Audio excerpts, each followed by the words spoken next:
they were letting users site do like a compilation. Anybody who submitted something, they would consider it, and I don't think it was too hard to get it put in there. But they did like it was a compilation of rate your music musicians doing songs that were tributes to movies. And, it was kind of a first come, first served basis of what movie you could get. And I fortunately was able to get in there early enough to get Akira. Nice. So I did, I did a very abrasive, almost like electronic track with samples from Akira in it. And it was very fun to do that. Oh, that's awesome. Yeah, that's cool. You might have to link me to that. Okay, yeah. Yeah, for sure. Hey, are you into any of comic books or anything like that, or did you grow up reading a lot of comics?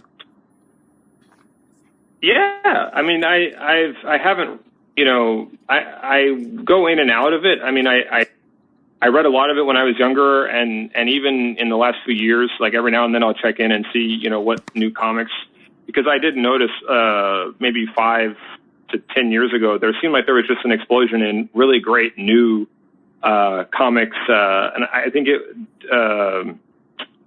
was Dark Horse or one of these indie companies just started. Maybe it was Image. They started just getting some really talented people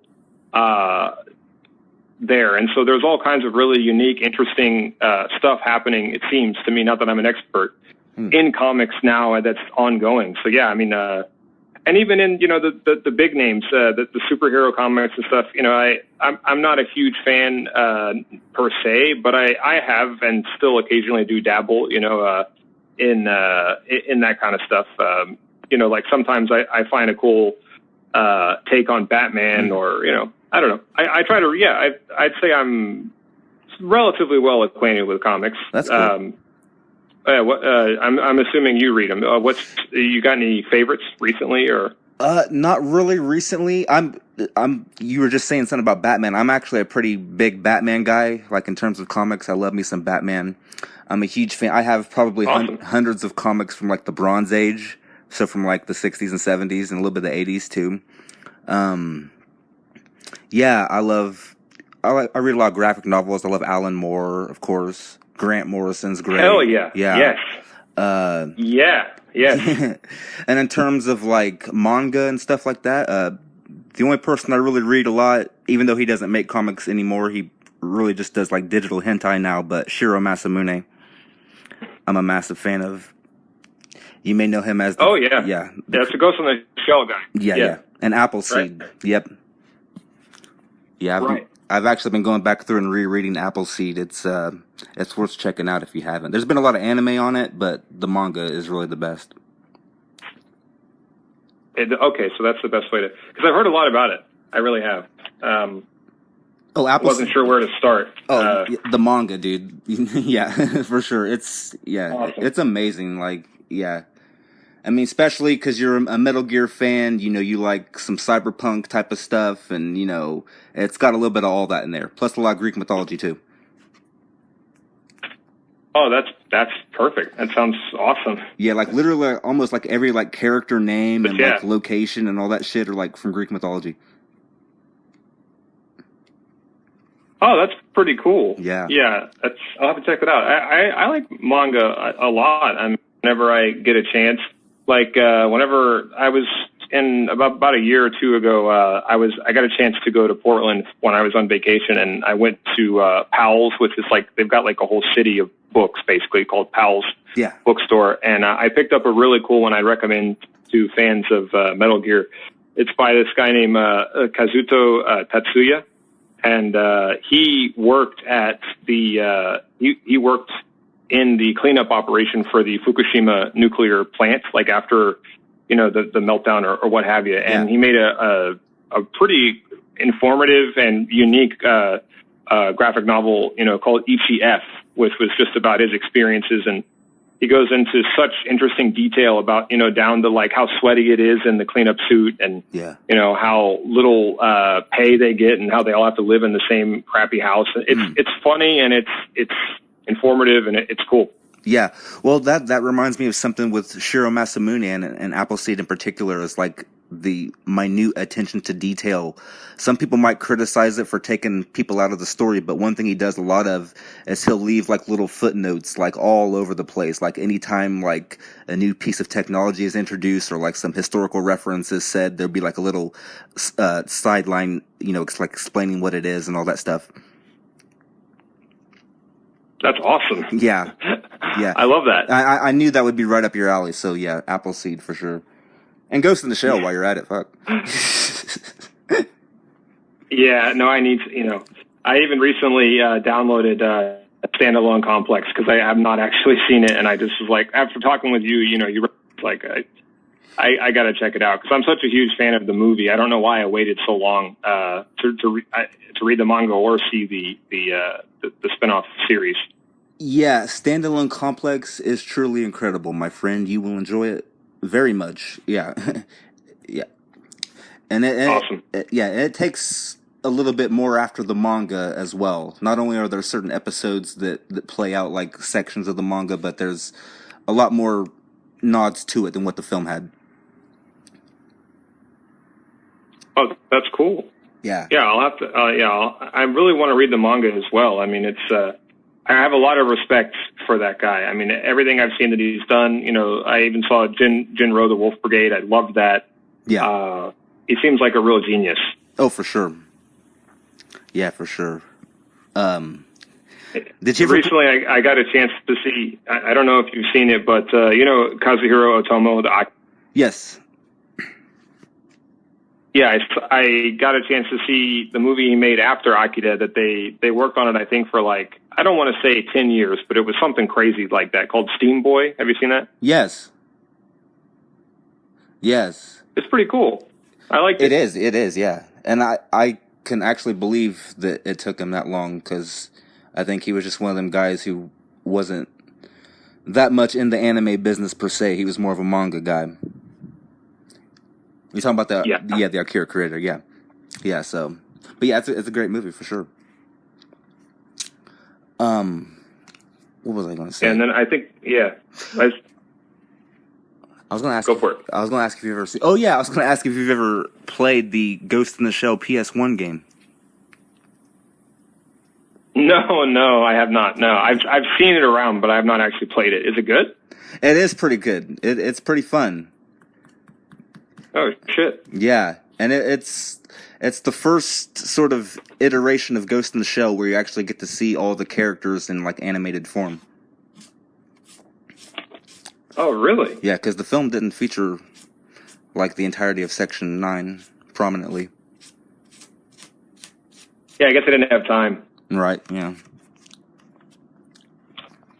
Well, yeah, that's awesome. I'll have to check that out. I've been weirdly recently on a Gundam kick. I tried a couple of different Gundam series, and the only one that I think holds my attention is Gundam Wing. And I don't know if that's because it's the best or just because nostalgia. But Yeah. I enjoy watching Gundam Wing a lot, even though I know it's I guess it's more for a younger audience, but it's got some pretty mature themes and stuff in it. Yeah. So I like that one a lot. It's fun. I remember Robotech. Do you ever watch Robotech? It's kind of an older one. Yes. Yeah, that was pretty cool. And that was part of the whole like Macross type of thing. Oh my God! I saw what's his name? I'm blanking on his name, but come on, he did Cowboy Bebop. Oh yeah. Watanabe. Anyway, I saw he did like what's it called, an OAV for Macross, which was sort of I guess a reboot, or it was a reimagining. It takes place like after events of actual anime. But man, I'd recommend that if you're into cyberpunk and that kind of a genre. And you're talking about Macross Plus? It also kind of reminded me of Patlabor too. Yeah, Macross Plus. Yes, I have seen it. It's great. Yeah, man. Oh my God. Yeah, the animation in that is just superb. Right, and I'd be remiss if I didn't bring up the animated films based on the novels of Project Ito, Genocidal Organ in particular.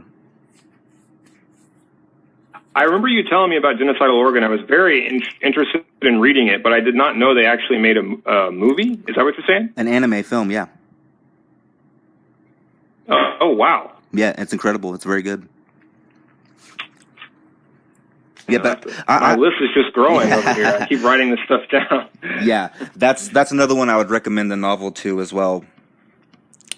And yeah, Project Ito, I think people know this, you know this as well, also wrote the novelization of MGS4, which is also pretty cool. I mean, this is definitely... Yeah, yeah, go ahead. Oh, no, I was just going to say, I remember, didn't they dedicate one of the... I can't remember which Metal Gear after he passed away, but I thought they dedicated one. Peace Walker. Was it Peace Walker? Yeah. I can't remember. Peace Walker. Yeah. Yeah. Yeah, it was very sad. From what I had read shortly before his death, Kojima had actually visited him in a hospital and actually like laid out the entirety of Peace Walker to him, you know, which is a pretty sad story. But yeah, they definitely knew each other personally very well. They were good friends, so I thought, you know, he was definitely the perfect person to do an MGS4 novelization. Yeah, which I imagine would be pretty difficult to do. I mean, considering how long and kind of convoluted the story is in 4, I bet that was a challenge to put that in novel form, you know? Oh, for sure. I mean, they cut out the B&B unit entirely, and they told the story from Otacon's perspective. Ah, yes. You just reminded me. I read, I was going back over this interview that they did with Kojima's friend, I think his last name is Hino or Ono. I can't remember. Oh, man, his name's escaping me, but he was a co-writer on Death Stranding. Oh, okay. Yeah. Where they had the series together on YouTube and stuff. Yeah.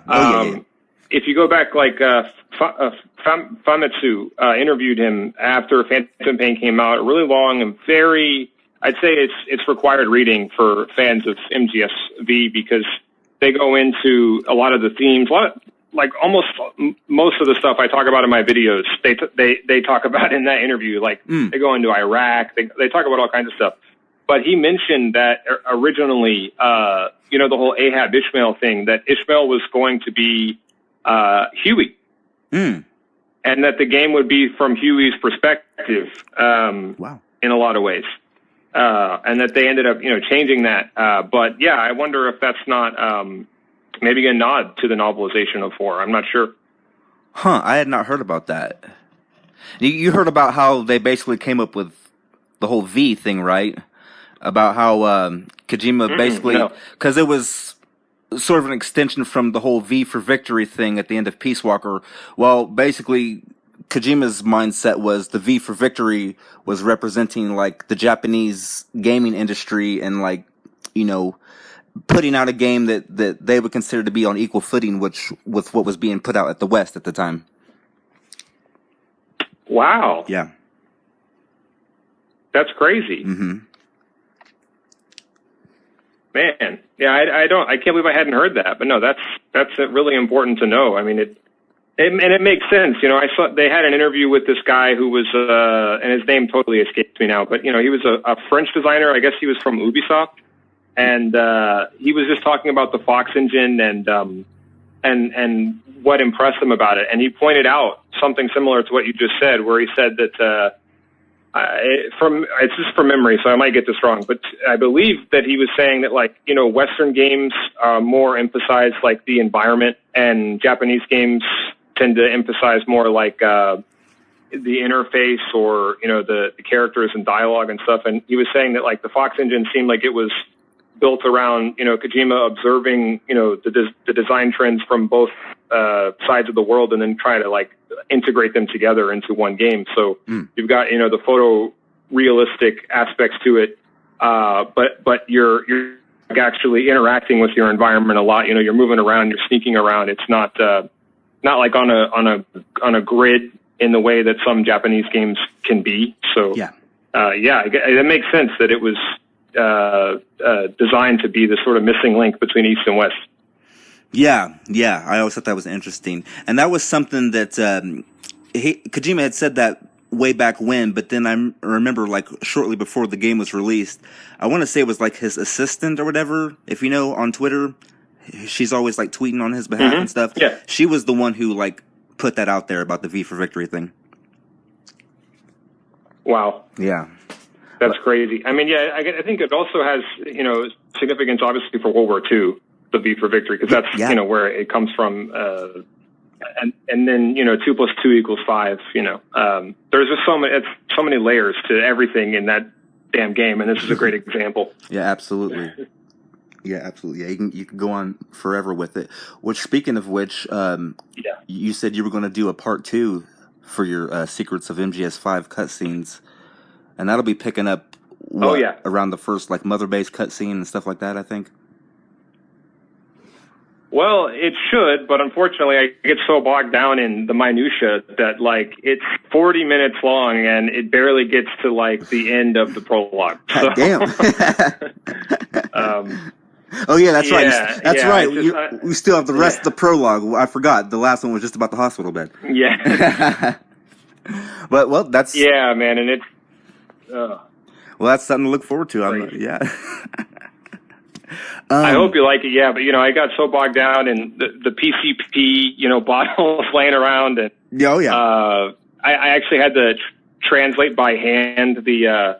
I say by hand like it's some impressive thing. Really, it would have been much simpler if I had just known one Greek-speaking person. Mm-hmm. But I had to, I felt like in my imagination that I was one of those old-school World War II cryptologists. Because I was like having to, you know, character by character decode the sign. But anyway, you know, the sign you see on the road when you drive by really, really fast. There are so many things in that you can only see if you, like, freeze frame it. Yeah, absolutely. But I love that dedication. Another thing you talked about, I'm almost hesitant to even bring it up, but some sort of top secret project regarding the MGS2, which I'm certainly excited about. Yeah, That's you know, I mean, it's going well. There are some elements to it that are difficult to make work. But if it works out the way that I hope that it will, I've already finished the introduction. So, I mean, I may just put that out and see how it does. Yeah. Because, you know, whenever I'm making videos, there's always this weird anxiety that I have because I never really know. It's total crapshoot. Like, what video is going to be a success and is actually going to, like, pay off? And then what video is not really going to do that well? And so it'll really determine, like, it's basically like how much am I getting paid by the hour or whatever to work on this thing. And if I spend a lot of time on something that's not going to get a lot of money, I feel like I wasted my time or that I didn't do I wasn't good enough at my job that month or whatever. So it's constantly kind of a stressful situation to try to figure out, you know, like I even thought for a while about writing a book, but then it occurred to me, like, not that many people read books nowadays. And so the amount of time it would take to write it would be, compared to, you know, the actual profitability of it would be kind of a bad trade-off. But yeah, the MGS2 one is kind of like that too, where like I have a lot of ideas, and if I had all the time in the world, like I would put out exactly what I have in mind, but I'm worried that I'll put it out and it just won't get a lot of buzz, you know. So that's I may just put out a few installments here and there just to see if people like it. It's nothing that's going to be that different from what you've seen in, you know, when I did Existence for MGS1. I'm wanting to end Existence for MGS2 with a similar thing, but it's going to be like a more concentrated dose of it, so that I'm never going to come in and interrupt it with me talking about this or that. It's just going to be almost like a movie, but edited in such a way that it's like jumping in and out of like codec gameplay, so that it's more seamless, kind of like, you know, when you play MGS5 and you're talking on the codec at the same time that you're moving around through the level. That's kind of what I have in mind. Like, you know, Raiden will be moving around while he's talking, and then there'll be like screens within screens showing different things. Using a lot of real world footage and stuff. And yeah, just going on the intro, like intro looks, I'm not to toot my own horn, but I think it looked awesome. You know, like I was able to get some really good footage that's sort of corresponding to the right time of day as the opening of the plant chapter. And hey, what's up? Can you hear me? Yeah, I can hear you, dude. Shit, you got knocked offline. Yeah, there's the Patriots. Lay low. That's exactly what it was. Yeah. Damn, dude. Jeez. Always trying to goddamn. Well, anyway. Yeah, back to nano communications. Exactly. So before that, you were talking about the MGS2 project you were working on. I was just going to ask, anything else interesting you could tell us about as far as upcoming projects or any other videos? Oh, yeah. I mean, another one that I've been wanting to do for a while, and I know I've got some of my backers on Patreon want me to do it as well, is another entry in the bosses of Metal Gear, to do one on the end, because that's a historic, boss battle, from a game design perspective. Oh, yeah. And so, but again, it's that question like, well, how many people will really watch this? And that's kind of what I'm worried about, is that, that's always a struggle for me. So yeah. I have ideas, but it's just, I don't necessarily know how profitable they're going to be. And again, it's some people, and I understand why they say this, because they don't know what it's like to be a YouTuber. And I got no ill will against them. But some people say, why do you have ads in your videos? It's greedy. And it's like, I get why people might feel that way, but it's like, I need this, this is basically my main job. So that's why I have to be really careful about what I spend my time doing. But yeah, I mean, I also have in mind, I'd love to do something, even though it's now 21 years and not 20 years, I would still love to do like a retrospective on the PS2. Nice. Just because I think the PS2 was so important, historically. Oh yeah. And God, 20 years. I mean, I know. it's kind of nuts to think like how even today games are essentially a much more polished and higher tech version of what the PS2 sort of first did. I guess the Dreamcast was before it, but it was, yeah. And dude, the PS2 was like my favorite console. So, I mean, mine too. And I just think the way it put everything onto one machine, so that you had DVD, CD, game all in one system. I just think that's. Today we just call everything content, and I think the PS2 was so ahead of the curve on that, on the digital age and everything. And so, yeah, I mean, I'd love to do a video on that and do a deep dive into how the PS2 worked, was put together, because I learned a lot of stuff while researching MGS2 about how it was put together, and I'd love to do something like that. Like I said, love to do one on the end, and I've also written and recorded, something on my favorite games of the year. That may just come out as a podcast on Patreon, just because, again, I don't necessarily know how interested my subscribers are. The content that they really seem to go crazy for is MGS5 stuff. So, which I'm totally fine with that. Like I love the game, love talking about it. And now it seems apparently I'm going to have to do another Cyberpunk video. No doubt. Yeah. So do you ever like start a project and think, well, maybe I should like wait till I get more subscribers or something to put it out, or because especially when dealing with stuff that you think maybe won't get as much views as the MGS5 stuff.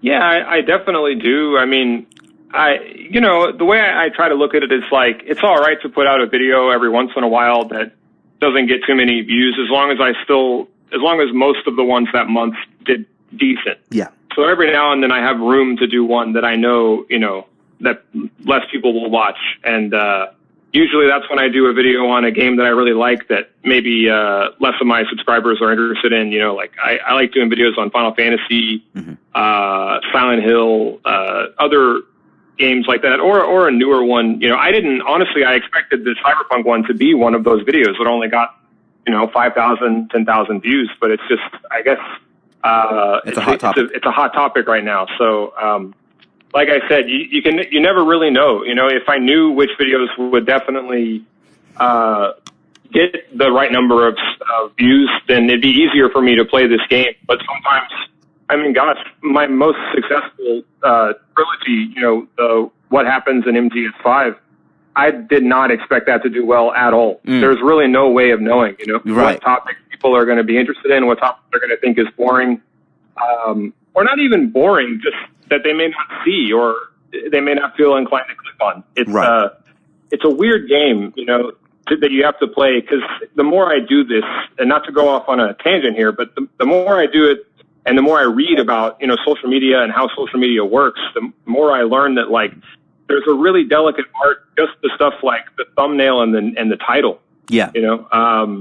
Where it's not, you don't want to do clickbait, because obviously that pisses people off. I never try to do clickbait, but if you don't have some kind of hook to draw them in, they won't click on it, and that's what's really difficult. And I feel like I've had to learn the most, over the years I've been on this platform, is that you have to find a way to present it, to entice people to click, but not give away the whole thing, or it's something like that. So, yeah, I mean, I'd love to do more videos, on Kojima's other games. Like, I really enjoy talking about Police Stunts and Snatcher, and even I'd like to do a video on Zone of the Enders, even Boktai. Like, but again, those videos just don't really set the world on fire the way that the ones on MGS5 do. So, right, I got from here on out, it'll probably be more MGS5 videos. We'll just have to see. Right. And at least until you get that subscriber count up enough to where, like, anything you put out will just, hit well. Yeah, that would be great. Yeah. Oh, for sure. I think it'll happen. One video that you put out recently that I thought was very important, very excellent, was the Kojima's philosophy of play video. You put that out about a month ago. Thank you. That's one that I really enjoyed. You definitely touched on a lot of things that I'm personally, gravitated to with Kojima's games. So, yeah, I really love that one.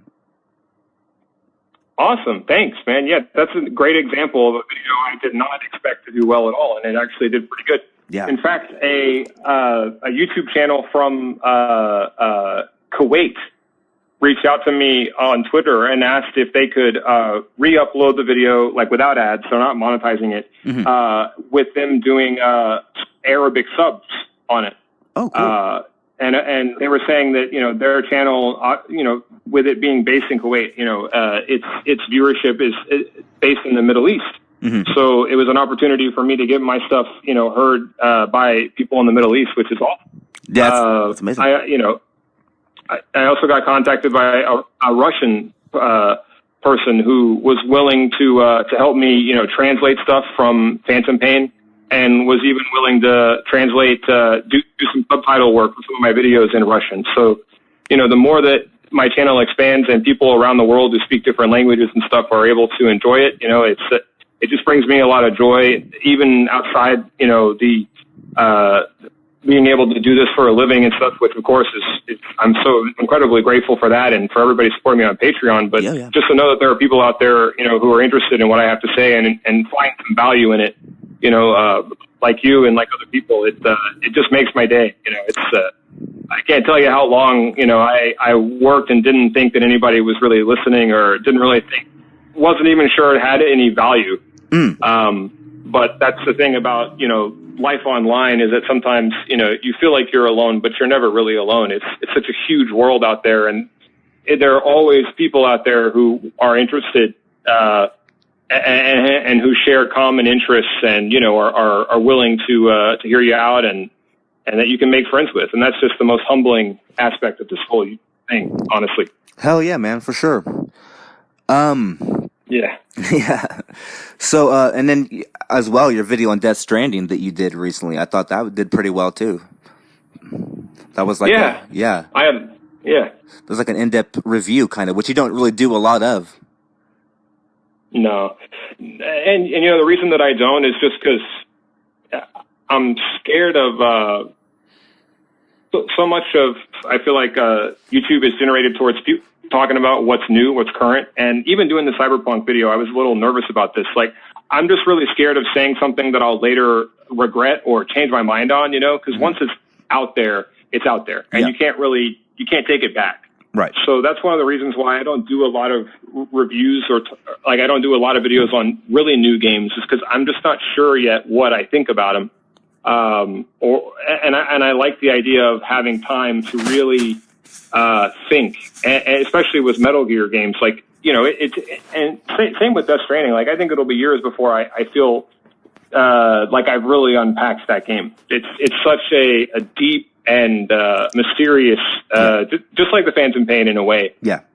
game that, it takes years to unpack these things. And even games that Kojima didn't make, that other developers make. I mean, I don't have to tell you this, like games nowadays are just so big that to do a review of it and to just say like, well, this was my experience and that's what I'm going to be basing my whole, professional opinion on this and putting it out into the world to say this is good, bad, X or Y. It's like, I don't really know how people can be confident in what they say, because there are just so many different ways to play. There are so many missable things. There are so many, they build these worlds that, that people inhabit. And God, I mean, the stuff that I find out about even a game that's a few years old, like, Red Dead Redemption 2, I mean, that game is just chock to the brim with stuff that is not obvious, that you have to go and spend a lot of time with. So that's why I don't do reviews of new games. But yeah, too often. But the Death Stranding one was,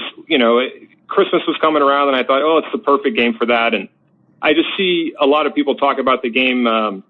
This kind of goes to what I was just saying, like a kind of bandwagon starts and there's something will enter the mainstream conversation or the public consciousness, and then it'll just take on a life of its own. And then the next thing you know, everybody has that opinion about that game. Right. And that to me is sort of what happened with Death Stranding, where, people had this idea that it was a walking simulator, in my opinion, because they played, maybe the first hour of it or 3 hours, whatever it's, and then formed that opinion and then put it out there. And then, well, lo and behold, that's sort of become the consensus reality, is like, Death Stranding is just this boring game that's a walking simulator. And that was one of the reasons I made that video, is to show like, well, actually there's a lot to this game that has, that isn't a walking simulator. And even the stuff that is, or that you could compare to something like that, which again, I kind of question whether that's a viable term, because to me, a walking simulator doesn't really have any mechanics, doesn't really have anything going on except looking at stuff, walking around and looking at stuff. Yeah. And I just think that people are missing the point with Death Stranding if that's what they're getting from it, because like the environment is it's not so much like most games are about, fighting an enemy.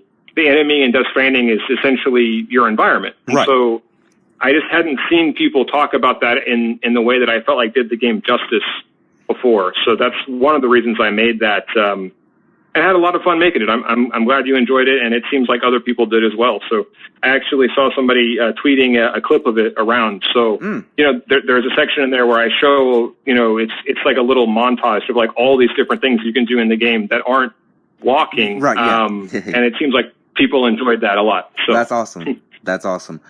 Yeah. And then you also recently did the Science of MGS. Were you planning on doing any more on the series, or? I'd love to do it, but it's one of those things that it kind of got a lukewarm reaction. Yeah. It could be just because, MGS1 itself is kind of old, or maybe there's not that much interest. Like, I'll give you a great example. Like, I had in mind, because what even happened in MGS5, trilogy was such a big hit. I thought, oh, people like hearing me do a breakdown of all the stuff that's going on in MGS, and it turns out that's not really true, because it's all, the reason that people were watching that is not so much me. It's that MGS5 is mysterious, and it's a game that people like talking about and like thinking about. That's not necessarily going to hold true, I found, for like MGS3 or Peace Walker, because if you look at the views, it drops down pretty far when I started doing 3, and then when I did Peace Walker, it dropped way, way down. Yeah. I don't know if that's because people don't like that game, or maybe what I think it more is that people feel pretty confident they already know, what happened in those games, because they're not nearly as like mysterious or ambiguous, I guess, as 5. Right. But 5 still resonates with people, and so that's probably what I'm going to stick with for now. And I think maybe people who don't know your channel as well are probably expecting them to like really strictly stay with the events of the game and not really talk about anything outside of the actual plot. Yeah, that's probably true as well. Yeah, but I will say, it's difficult to know. It's just difficult to know how people will react. That is true. I will say this though, about the bosses in MGS. One day in the future, if you ever consider it, I think Vulcan Raven would be a good one to do, just because there's so much interesting stuff to talk about, with him, whether it be like the shamanism or, the Eskimo Olympics and all different types of stuff. And of course, ravens themselves are extremely fascinating creatures. So, yeah. Yeah. Yeah. That would be a lot of fun. It would be a lot of fun to do that. Oh, yeah. Oh, yeah, I forgot to ask you earlier when we were talking about, like, cyberpunk and stuff. Have you ever heard of a game called Read Only Memories? Yeah, I even played a little bit of it. I enjoyed it. Yeah. What I saw of it. Yeah. I just thought I'd bring that one up because it's the most Snatcher-esque game ever made, so... Oh, big time. Yeah. Big time. There is this developer who, I think it's just one guy, or at least it's a very small team. And they have a game, coming out that I believe is called, Norco Lights, I want to say is what it is. I'll send you the trailer for it. Okay. They're making a sort of like how, Random Access Memories was a Snatcher game, like you're saying. Yeah. This Norco Lights game is going to be like a Police Knots. Oh, wow. Like it has like they're trying to do like a similar kind of visual style as the very original, like the PC-98 Police Knots, and Yeah. it's an investigative game, and it's what I thought was interesting is it's actually set where the developers are from, which is New Orleans. So it's near future in New Orleans. It looks amazing. I even reached out, to the developers and told them that I thought it looked awesome. And with COVID and everything, I don't know how much it's disrupting their development of the game. But yeah, I'm still hoping that one comes out, because from the trailers you can see online, it just looks amazing. Nice. I'll have to look that one up for sure. Yeah. Yeah. And did you ever play the Shadowrun games? I've heard that they're really good. Isn't that the guy who did Gears of War? Or am I thinking of a different game? No, you're thinking you're thinking of a different game. What I'm thinking of is two video games based on the tabletop RPG, the Cyberpunk, from back in the day. Oh, and basically, yeah. And you had the one on Super Nintendo, one on Sega Genesis, and they were two completely different games. The Genesis one I've liked the best, but yeah, they're worth checking out. They rebooted it, right? Like in the last couple of years? Yeah, they did. Yeah, and I think that looked really interesting. Yeah, I think there's a mobile version as well. Yeah. But crazy. Yeah, I'll have to check it out. It's isometric, right? The Super Nintendo version is, yes. The Sega one is just top down. It's top down, but it's basically an open world game. That's crazy. Yeah, it's pretty amazing. What's even I'll have to check it out. Yeah, I've been playing a bunch of shit like retro games and stuff. I have an SNES Classic that's modded, and it's got like tons of shit on it. Like I even play like Snatcher on it and everything. Oh, that's awesome. Yeah, it's a really cool thing to have. All right, so I don't know how much time you have. I know we've been going on talking for a good while, so we'll start winding it down a little bit. Obviously, once again, I'll just thank you for coming on here again, and of course, I want to let everyone know that you have a Patreon account that everyone should go and support, and of course, everyone should subscribe to you on YouTube as well. Any closing thoughts? I know probably not, but. No. Oh no! Just thanks again. I always have a lot of fun talking to you, and this is really fun to do, and I just appreciate your support. I appreciate everybody else's support, and yeah, I mean it's been a crazy year. I just hope everybody stays safe, and let's all look forward to having a better 2021. Yes. Let's hope for that for sure. Well, anyways, it's great talking to you. Hopefully, we'll do this again. Yeah, let's. Next month, if you want. Let's do it. 100%. All right, bro. Well, I'm going to let you go for now. You have yourself a good night, and I'll send you that Snatcher video, and I'll talk to you soon, buddy. All right, man. Until next time, boss. Yes, sir. Have a good night. You too.